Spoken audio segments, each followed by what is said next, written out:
Cool drinks, carbonated drinks, soft drinks, ఇలా పేరు ఏదైనా ఆ సెక్టార్లో కోకాకోలాదే ఆధిపత్యం. ఆ తర్వాత కోకాకోలాకు పోటీ ఇచ్చే స్థాయిలో ఉన్న ఏకైక కంపెనీ పెప్సీ మాత్రమే. సాఫ్ట్ డ్రింక్స్ సెక్టార్లో ప్రపంచంలోనే అతిపెద్ద కంపెనీలు, ఒకటి కోకాకోలా, రెండు పెప్సీ. ఇక మనం చూసే థమ్స్ అప్, స్ప్రైట్, మజా, ఫాంటా, లిమ్కా, ఇలా ఈ డ్రింక్స్ అన్నీ కోకాకోలా తరపువే. అలాగే మెరిండా, మౌంటైన్ డ్యూ, 7-అప్ ఇవన్నీ పెప్సీ కంపెనీ తరపునవే. కాబట్టి మనం డైరెక్ట్గా కోకాకోలా, పెప్సీ తాగకపోయినా Thums Up, Sprite, Maaza, Limca, Fanta, 7-అప్ ఇలా ఏది కొన్నా ఇండైరెక్ట్లీ మనం కోకాకోలా, పెప్సీ కంపెనీల ప్రొడక్ట్స్ కొన్నట్లే. కాబట్టి ప్రపంచవ్యాప్తంగా ఇన్క్లూడింగ్ మన ఇండియాతో సహా సాఫ్ట్ డ్రింక్ మార్కెట్లో కోకాకోలా, పెప్సీదే ఆధిపత్యం. ఈ రెండు విదేశీ కంపెనీలు ఇండియాలో కూడా టాప్ బ్రాండ్స్ గా కొనసాగుతూ సాఫ్ట్ డ్రింక్ సెక్టార్లో ఏకంగా 90% వాటాను కలిగి ఉండి ప్రతి సంవత్సరం వేల కోట్ల రూపాయల లాభాలని ఆర్జిస్తున్నాయి. కానీ ఆశ్చర్యకరమైన విషయం ఏమిటంటే ఈ రెండు లీడింగ్ కంపెనీలు మన దేశ కంపెనీలు కావు.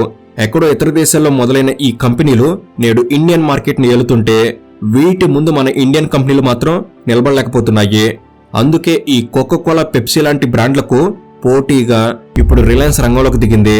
One of the oldest Indian soft drink company అయిన క్యాంపా కోలాను మార్కెట్లోకి తీసుకువచ్చి కోకాకోలా, పెప్సీ లాంటి కంపెనీలకు ధీటుగా పోటీ ఇస్తుంది. ఇప్పటికే రీటైల్ మార్కెట్ స్టోర్స్ ఓపెన్ చేసిన రిలయన్స్ క్యాంపా కోలా ద్వారా ఇండియన్ సాఫ్ట్ డ్రింక్ సెక్టర్ లో కూడా అడుగుపెట్టింది.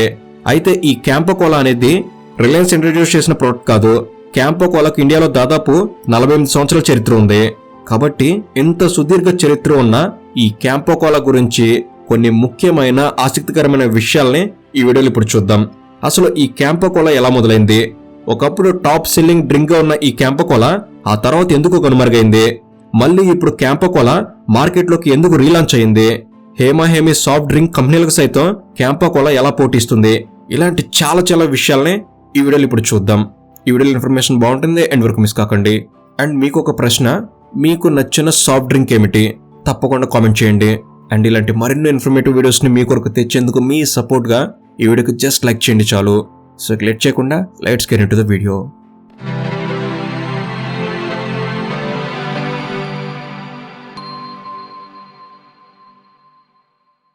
ముందుగా ప్రపంచవ్యాప్తంగా అలానే ఇండియాలో సైతం నెంబర్ 1 సాఫ్ట్ డ్రింక్ బ్రాండ్ గా మార్కెట్ ని ఏలుతున్న కోకాకోలా గురించి కాస్త చరిత్ర తెలుసుకుందాం. ఎందుకనేది మీకే అర్థమైపోతుంది. 1886లో జార్జియా దేశంలో కోకాకోలా కంపెనీ మొదలైంది. ప్రపంచవ్యాప్తంగా విస్తరిస్తూ 1956లో ఇండియన్ మార్కెట్లోకి కూడా కోకాకోలా ప్రవేశించింది. 1956లో కోకాకోలా ఇండియన్ మార్కెట్లోకి వచ్చినప్పుడు కేవలం కోకాకోలా మాత్రమే ఉండేది. కోకాకోలాకు పోటీ లేకపోవడంతో ఇండియన్ సాఫ్ట్ డ్రింక్ మార్కెట్ మొత్తాన్ని కోకాకోలానే అక్వైర్ చేసింది. ఇండియాలో మ్యానుఫ్యాక్చరింగ్ యూనిట్లు కూడా ఏర్పాటు చేశారు. ఆ రోజుల్లో ఇండియాలో తయారయ్యే కోకాకోలా కోసం ప్యూర్ డ్రింక్స్ అనే ఇండియన్ కంపెనీ గ్లాస్ బాటిల్స్ ని సప్లై చేసేది. దాంతోపాటు కోకాకోలాకు కావాల్సిన మార్కెటింగ్, అడ్వర్టైజ్మెంట్ లాంటివి కూడా ఈ ప్యూర్ డ్రింక్స్ కంపెనీ చూసుకునేది. అలా కోకాకోలాతో పాటు ప్యూర్ డ్రింక్స్ కంపెనీ కూడా విపరీతంగా లాభాలు సాధించింది. దాదాపు 2800 మంది ఉద్యోగులు ప్యూర్ డ్రింక్స్ కంపెనీలో పనిచేసేవారు. 1973 వరకు కోకాకోలాకు ఇండియాలో ఎటువంటి ఇబ్బంది రాలేదు.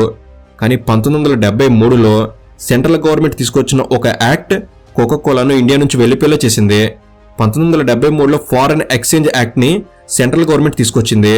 ఈ యాక్ట్ ప్రకారం ఇండియాలో బిజినెస్ చేస్తున్న ఫారెన్ కంపెనీలు ఏవైనా కూడా 60% షేర్ ని ఇండియన్స్ అమ్మేయాలి. దాంతోపాటు వాళ్ళ ప్రొడక్ట్స్ సంబంధించిన టెక్నికల్ ఇన్ఫర్మేషన్ మొత్తాన్ని గవర్నమెంట్కి షేర్ చేయాలి. 1973లో తీసుకొచ్చిన ఈ యాక్ట్ 1976లో మొరార్జీ దేశాయ్ ప్రధానిగా ఉన్నప్పుడు అమలు చేశారు. ఫారెన్ ఎక్స్చేంజ్ యాక్ట్ 1973 ప్రకారం కోకాకోలా ఇండియన్ మార్కెట్లో 60% షేర్లు అమ్మేసేందుకు అంగీకరించింది. కానీ కోకాకోలాకు సంబంధించిన టెక్నికల్ డీటెయిల్స్ ఇచ్చేందుకు మాత్రం ఒప్పుకోలేదు. ఎందుకంటే అప్పటికే ప్రపంచవ్యాప్తంగా కోకాకోలా పాపులర్ సాఫ్ట్ డ్రింక్ కావడంతో రెసిపీ సీక్రెట్ ను షేర్ చేస్తే అదే రెసిపీతో మరో కంపెనీ స్టార్ట్ అవ్వచ్చు. దానివల్ల మొత్తం కంపెనీ మనుగడకే ప్రమాదం. అందుకే కోకాకోలా కంపెనీ వాళ్ళ డ్రింక్స్ కి సంబంధించిన టెక్నికల్ ఇన్ఫర్మేషన్ షేర్ చేసేందుకు అంగీకరించలేదు. దాంతో 1977లో కోకాకోలా ఇండియన్ మార్కెట్ ని విడిచిపెట్టాల్సి వచ్చింది. 1977లో కోకాకోలా ఇండియా నుంచి వెళ్లిపోవడంతో ఇండియన్ సాఫ్ట్ డ్రింక్ మార్కెట్లో విపరీతమైన వ్యాక్యూమ్ ఏర్పడింది.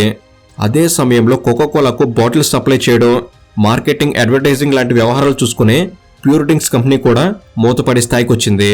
ఆ సమయంలో pure drinks company owner Mohan Singh గారు తమ కంపెనీ భవిష్యత్తుని కంపెనీలో పనిచేస్తున్న 2800 మంది ఉద్యోగుల భవిష్యత్తుని కాపాడేందుకు తానే సొంతంగా సాఫ్ట్ డ్రింక్ మ్యానుఫ్యాక్చరింగ్ స్టార్ట్ చేయడం మొదలుపెట్టారు. ప్రభుత్వం నుంచి అన్ని అనుమతులు తీసుకుని కోకోకోలాకు సిమిలర్గా ఉండే విధంగా ప్యూర్ డ్రింక్స్ అనే కంపెనీ 1977లో క్యాంపకోలా అనే పేరుతో సాఫ్ట్ డ్రింక్స్ తయారు చేయడం మొదలుపెట్టింది. ఇండియా నుంచి కోకోకోలా వెళ్ళిపోవడంతో సాఫ్ట్ డ్రింక్ సెక్టర్లో ఉన్న ఆపర్చునిటీని ఆ సమయంలో పార్లే కంపెనీ కూడా గమనించింది.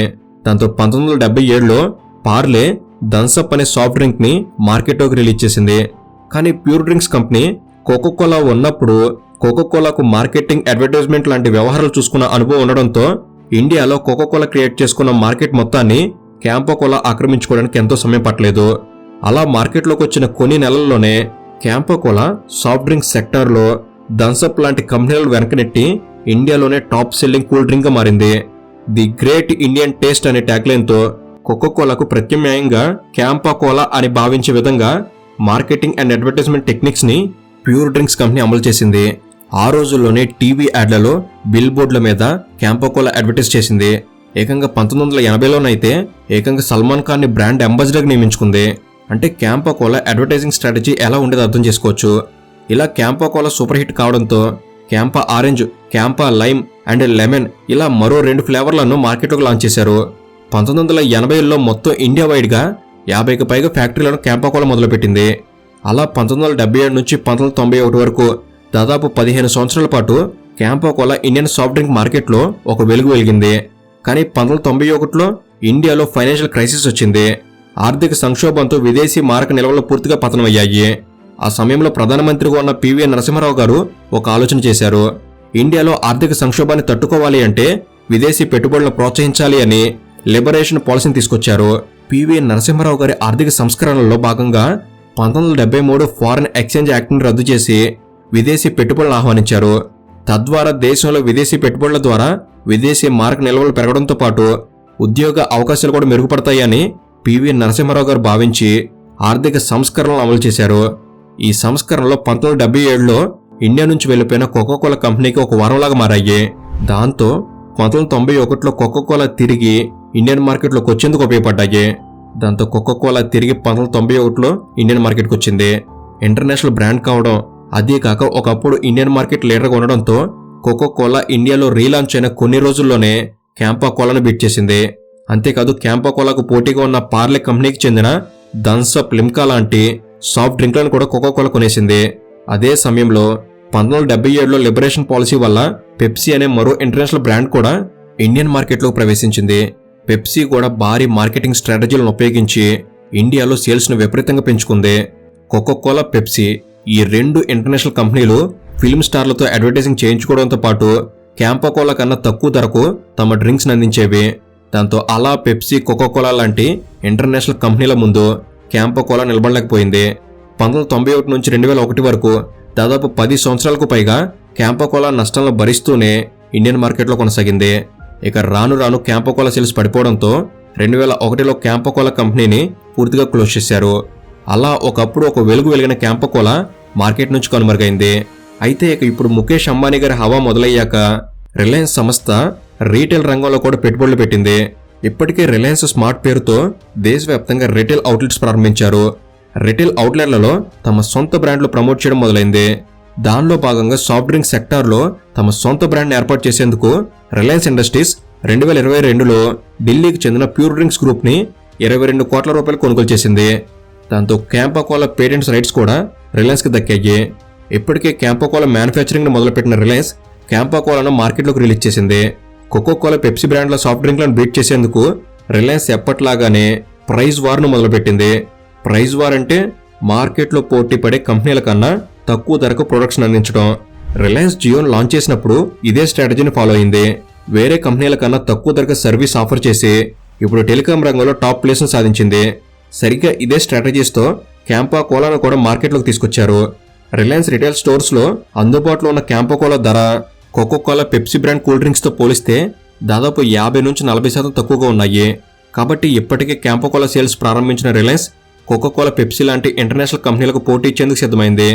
కాబట్టి కోకోకోలా, పెప్సీ లాంటి కంపెనీలకు క్యాంపకోలా ఎంతవరకు పోటీ ఇస్తుందో రాబోయే రోజుల్లో చూడాలి. సో ఇది ఫ్రెండ్స్, మీలో ఎంతమంది క్యాంపకోలా టేస్ట్ చేశారో కోకోకోలా పెప్సీతో పోలిస్తే క్యాంపో కోలా మీకు ఎలా అనిపించింది? మీ ఎక్స్పీరియన్స్ని షేర్ చేయండి. ఈ వీడియో అనేది మీరు కొన్ని కొత్త విషయాలు తెలుసుకోవడంలో ఎంతో కొంత ఉపయోగపడిందని నేను భావిస్తున్నాను. ఇలాంటి మరెన్నో ఇన్ఫర్మేటివ్ వీడియోస్ ఇక్కడ నుంచి రాబోతున్నాయి. వాటిని మీరు కూడా పొందేందుకు తప్పకుండా మన తెలుగు నాలెడ్జ్ సబ్స్క్రైబ్ చేసుకుని బెల్ని ఆల్లో పెట్టుకోగలరని మనవి. Thank you for watching. Have a good day.